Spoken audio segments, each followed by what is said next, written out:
तो अगर आपसे कोई पूछे कि प्रोसीजरल लॉ और सब्सटेंसिव लॉ में क्या डिफरेंस है, तो आप क्या कहोगे? आप बताओगे कि ये जो मौलिक विधि है वो क्या है? मौलिक विधि साध्य है। साध्य है, साध्य का मतलब कि ऑब्जेक्ट है, यह ऑब्जेक्ट है, साध्य है। और प्रक्रिया विधि क्या है? साधन है, टूल है।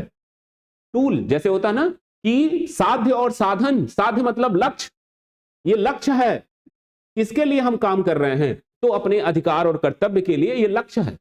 और प्रक्रिया क्या है? साधन है। अगर आपको एक लाइन में बताना हो प्रक्रिया विधि और मौलिक विधि में क्या डिफरेंस है, तो आप बताओगे कि मौलिक विधि साध्य है और प्रक्रिया विधि साधन है, टूल है। किस बात का? कि अगर हमारा साध्य नुकसान होता है, हमारे साध्य में कोई इंटरफेयर होता है, हमारे साथ साध्य में कोई इंटरफेयर करता है, हस्तक्षेप करता है, तो हम इस टूल के माध्यम से अपने साध्य को प्राप्त कर सकते हैं। जैसे हम अगर तपस्या कर रहे हैं या हम कोचिंग पढ़ रहे हैं, तो हमारा साध्य क्या है? हमारा लक्ष्य क्या है? हमारा लक्ष्य है जज बनना, एपीओ बनना। और साधन क्या है? साधन है हमारा पढ़ना, हम पढ़ेंगे, मेहनत करेंगे, ये टूल है।